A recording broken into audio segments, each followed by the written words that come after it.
প্রকৃতির রুদ্র তাণ্ডবে আক্রান্ত ভগবানের নিজের দেশ।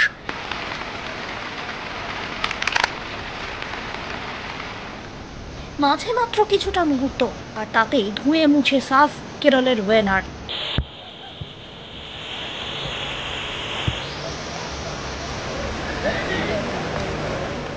চারপাশ পাহাড়ে ঘেরা, পাহাড়ের ঢাল বেয়ে নেমেছে চা বাগান, মাঝখান দিয়ে রাস্তা, সবুজে ঘেরা উপত্যকায় মাঝে মাঝে ছুঁয়ে যায় মেঘ। প্রকৃতিপ্রেমী মানুষের আনাগোনায় সারা বছর প্রায় লেগেই থাকে। তবে মঙ্গলবার যা ঘটল, তারপর সেই ওয়ানএটকে চেনাই কঠিন। বৃষ্টি হচ্ছিল রাত থেকেই, তবে এমন বিপর্যয় যে ঘটে যাবে তা হয়তো আঁচও করতে পারেননি গ্রামের সাধারণ মানুষ। চোখ খোলার আগেই ধুয়ে মুছে সাফ হয়ে গেল একের পর এক গ্রাম। মৃত্যুর সংখ্যা যে কোথায় গিয়ে পৌঁছবে তা ভেবেই পাচ্ছেন না গ্রামবাসীরা। প্রকৃতির তাণ্ডব কেড়ে নিয়েছে অন্তত ৮৪ জনের প্রাণ। মুন্ডক্কাই, চূড়ামালা, আট্টামালা এবং নলপুঝা গ্রামের ছবিটাই সম্পূর্ণ বদলে গিয়েছে। অন্যান্য অংশের সঙ্গে যোগাযোগ প্রায় বিচ্ছিন্ন।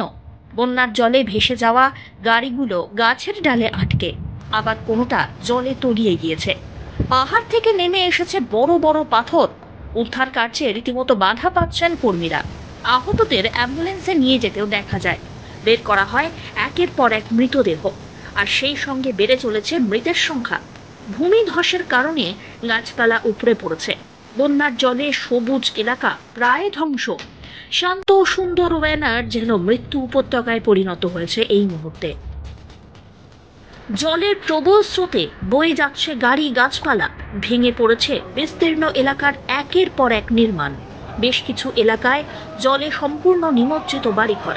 এমনকি সর্বস্ব হারিয়ে কোথায় যাবেন, কি করবেন ঠিকই করে উঠতে পারছেন না বাসিন্দারা। এমনই ভয়ঙ্কর অবস্থা ওয়েনার এলাকায়। প্রবল বর্ষণে পাহাড় থেকে মাটি পাথর গলে নেমে আসছে নিচের দিকে। ওয়েনারে পরপর ৩টি ধস নামার ঘটনা ঘটেছে। একাধিক জায়গায় ভেঙে গিয়েছে ব্রিজ, যার ফলে যোগাযোগ ব্যবস্থা সম্পূর্ণ বিচ্ছিন্ন হয়ে পড়েছে বহু জনপদ থেকে। এখানেই শেষ নয়, প্রকৃতির রোষে প্রাণ গিয়েছে অসংখ্য মানুষের, আর সেই সংখ্যা আরও বৃদ্ধির আশঙ্কা করছে প্রশাসন। উল্লেখ্য, মঙ্গলবার খবর পাওয়ার পরেই শোক প্রকাশ করেছেন প্রধানমন্ত্রী নরেন্দ্র মোদী। ক্ষতিগ্রস্ত এলাকায় উদ্ধার কাজ চালাতে কেন্দ্র সব রকমের সাহায্য করবে বলে আশ্বস্ত করেছেন তিনি। প্রধানমন্ত্রীর ত্রাণ তহবিল থেকে ক্ষতিপূরণ দেওয়ার কথাও ঘোষণা করা হয়েছে।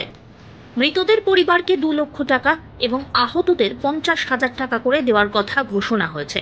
আর এই ঘটনায় যথেষ্ট উদ্বেগ প্রকাশ করেছেন লোকসভার বিরোধী দলনেতা তথা ওয়ানারের প্রাক্তন সাংসদ রাহুল গান্ধীও।